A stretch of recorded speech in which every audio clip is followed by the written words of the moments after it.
Natalie can get aggressive when necessary when it comes to defending her Warriors.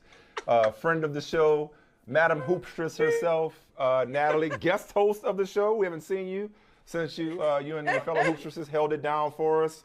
Was that a week ago today? So Yeah. last week. So Yes. wonderful job. Our Thank numbers you. have never been better. Thank you very much. But I love having you on today because it's real easy to have a Warriors fan or any kind of fan on when they can front run, when things are going well, when they're feeling good about themselves. I'd much rather, have a ride or die fan on when death is around the corner. Shout out to Tupac. So, quite simply, how you feeling? I feel good. I mean, actually, last week when we were on, it was a 1-0 series and the Celtics had taken the lead. And I was like, yeah, it's going to be tied up. So I feel the same. I'm not, I expected the series to be 2-2. But at this point, the only surprise for me right now is that it's like, so Boston started off winning the first game. I thought it was going to be, Warriors, Celtics, Warriors, Celtics. So, but outside of that, I mean, I think these teams are actually pretty evenly matched. I know Michael had an interesting prediction like Celtics in 5, but nah, I don't see that happening. So yeah, I feel good. I think the Warriors will tie it up tonight. Well, if they lose tonight, Mm-hmm. will you start to see Celtics in 5 coming into focus a little bit more? I mean, this is like, as Benny just said, they're in a precarious position right here because the Celtics doubled them up in the paint. And if you look at the Warriors, they got a lot of strengths, but that's not a strength.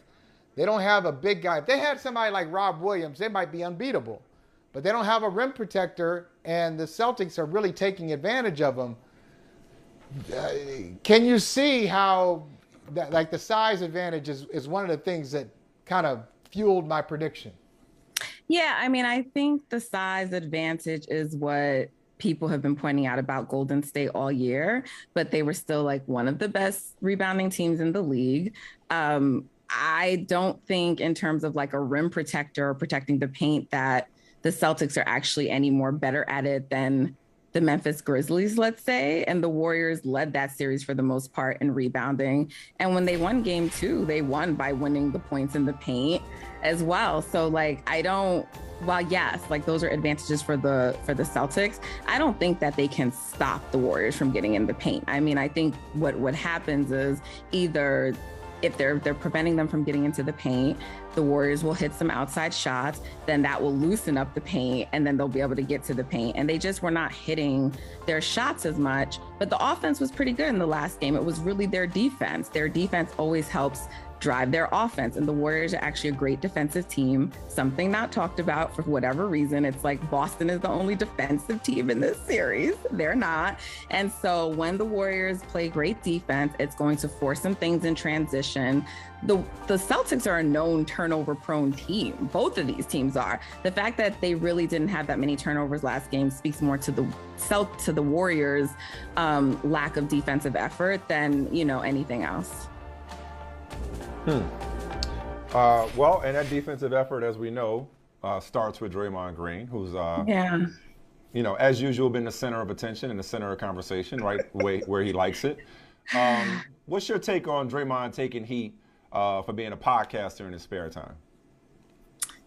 Yeah. So I think it's okay for him to pod. So like, let's just get that out there. I don't like the idea that people in any career cannot do things in their off time. And yes. And I think for athletes in particular, there's this notion that like the only thing you should care about is whatever sport you play, and that's it. And it just has undertones of like, shut up and dribble for me. Like, I don't really like Literally, it. So right? I think, yeah. Like I'm just like, what do you think he would be doing with this time if he wasn't potting? He might be talking to a family member about the game. He might be, talking to someone else. He might be watching a movie. So I don't see the big deal in him going online to record a pod after the game that's about the job that he does. That might be helping him work through his process for the next game. So I don't see it as a big deal. But I do see an argument for it being a distraction, not to him. I think Draymond is a professional, but I think now we're talking about this right now on this show, right? There's now media talking about it. Steve Kerr is being asked about it. It's sort of like when Kevin Durant was there in the last year and it was like, is he leaving or is he not? And then it just became like what the storyline of the team was about instead of basketball. And in that regard, I think it can be a distraction. Do the Warriors thrive? Not just. Yeah, I'm sorry, ahead. Michael. We're going to the same place. Okay, because Draymond's not this. He's been there for years. They know Draymond. Like he's that crazy cousin, right? He's the loudmouth brother of the group. So it's like, do the Warriors do they thrive not only in spite of Draymond's antics and histrionics, but because of? Like, is this just how they operate? There's got to be something going on around the perimeter, or the periphery, if you will, for the Warriors to be who they are. Like, do they need Draymond agitated and agitating, so to speak? Yeah, I mean, I think most people's preferences, but I'm really speaking for myself, would be like not to have extra drama, right? But I think the Warriors embrace everything that Draymond is because he adds an element to the team that's very important. And I think like even after game 2, there was a lot of chatter about his quote unquote antics, right, in the game.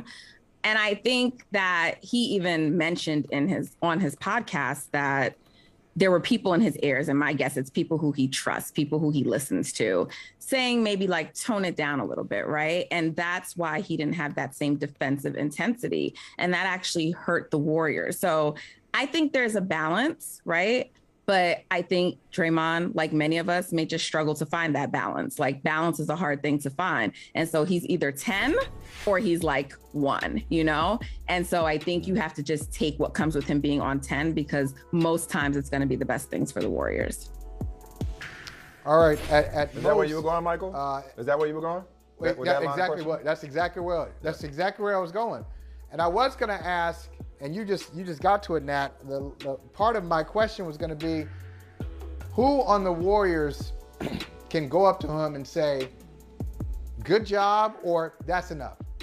Okay, now let's just stop. Is there anybody on the team who says to him, hey man, you're doing too much?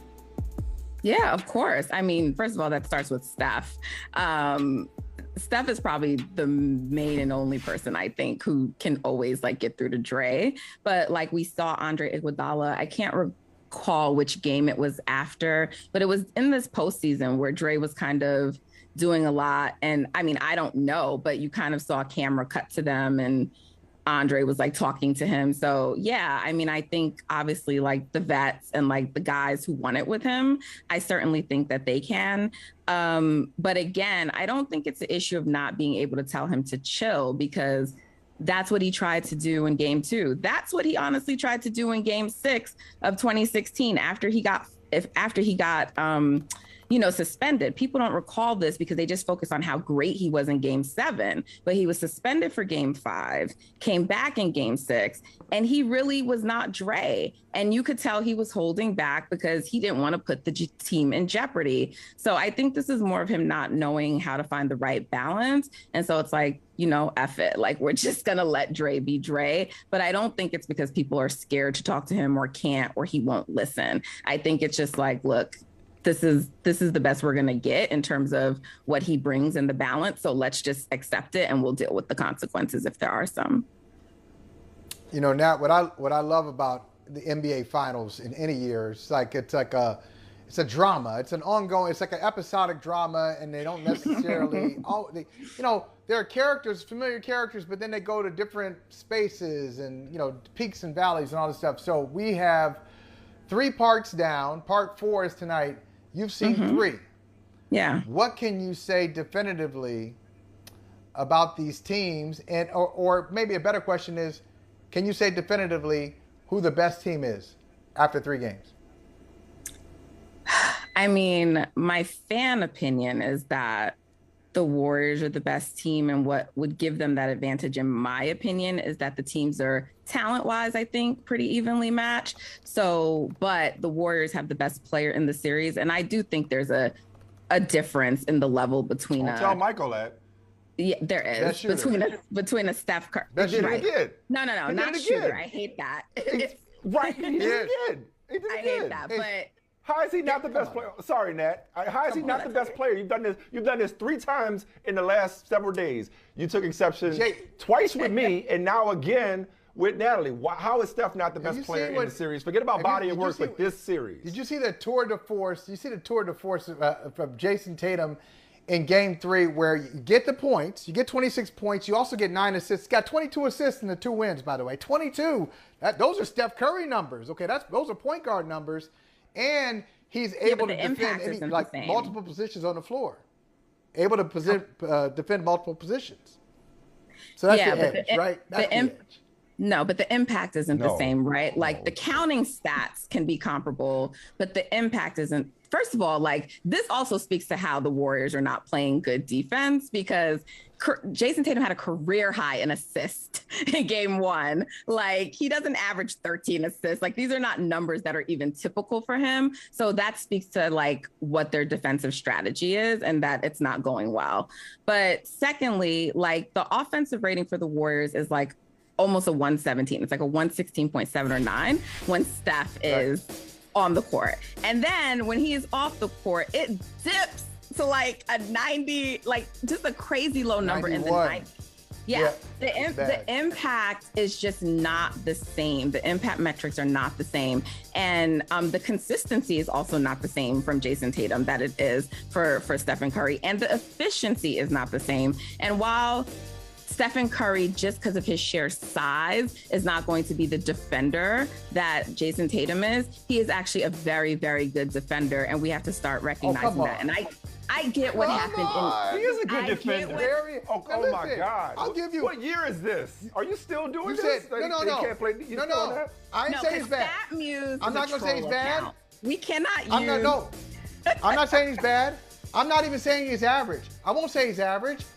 But about 4 varies before good. I think that may be taking it too far.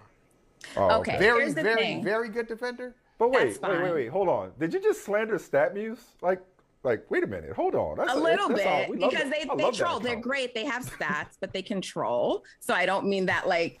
So for example, right, like when you say something like Stephen Curry hasn't won his last 10 games in the finals without Kevin Durant. Okay, like you're trolling. That's what I'm saying. Okay. So, all right. Okay. Yeah, they do have an interesting sense of humor. They do. Yeah, when people look at defense, right, like they tend to just look at like on-ball defense, and that's it. But the reason why Steph is a very good defender is not for like on-ball defense, even though his on-ball defense is much better because he's stronger now. He's not reaching as much, right? But he is a great team defender. He's also a great rebounding guard for his position, which is a part of defense and goes overlooked. Right? Yeah, he's led the league in steals. He gets steals a lot. He can stay in front of his man now. Like, he's a very good defender at his position. Do you know what, last game aside, okay, go ahead. Go ahead. No, go ahead. I was gonna say, last game aside, he was in foul trouble. So, and actually what happened was Jason Tatum didn't want Wiggins on him, right? So that's why he kept trying to switch on to Steph, but they also knew he was in foul trouble, so he couldn't play defense as aggressively. I'm not saying that he's going to shut down Jason Tatum, but what I'm saying is the numbers in particular in the last game, there was a reason why they were more easily able to score on him than the first 2 games. All I'm going to say to you is, and I'm not even sure what the stat means, Nat. I'm not sure what it means. But you're going to tell me a stat? Number one in the NBA in defensive war. Oh, Jason my goodness. Okay. Hey. Number one in the league. Nat, all you should focus on from that is I'm not even sure what the stat means, because the amount of times that he and I have argued. Like Michael Holley is the resident Charles Barkley on this show when it comes to analytics. Okay, so just consider the source. No, I'm talking about your hatred for analytics. I don't. Between the two of us. No, I don't. Hey, listen. Just because I'm not humping the leg of analytics every like 15 minutes. Just because I'm dressed this way. Just because I'm dressed this way. Analytics. But, And you don't have to. I didn't even bring out analytics. Wow. We're just talking about watching the game. I humped the leg of analytics, okay? Yes, but what I do them. know is the eye test was telling me that Steph lost his damn mind at the beginning of the fourth quarter. So he also needs to take care of the ball. We got this love fest going on with Steph. But he had a meltdown when it came, 3 straight turnovers, I believe it was? Yeah, to he start did. The And we fourth. know That's they when that can be game really started to turnover get prone. away. They can. And that's inexcusable, but yeah. It was defense and rebounds why the Warriors lost that game. It wasn't their offense. Clean that up, because the first 2 games, the rebounds have been pretty comparable. Points off turnovers. Just clean that up, and they'll be fine. It's defense and rebounding. That's why they lost right. last game. I hope you're right, because I did not sign up for a short series. It won't be. It won't be. Minimum of 6. Right. Game 4 tonight. It's going to be tied up. Bank it. You said minimum of 6, which means you got Warriors in 6 or 7 at this point, despite being down 2-1. Yeah, You said minimum of 6. that I'm was my assuming you're not picking original Boston pick. in 6. No, Okay. my original pick was Warriors in 6, but I think Warriors would have had to have won game 3. It would be very hard to beat the Celtics 3 games in a row. If a team could do it, it would be the Warriors, but neither of these teams have even lost 2 games in a row this postseason. I think that will change this series. Let's see which one it is. But my pick is Warriors in 6. I'm going to stick with it since that was my original pick. All right. The Warriors are winning this series, and it will be tied up tonight. Michael. I like your confidence. Hey, thanks for watching Brother from Another on YouTube. Make sure you hit subscribe before you leave, and be sure to watch us 3 to 5 p.m. Eastern Time on Peacock. Appreciate you.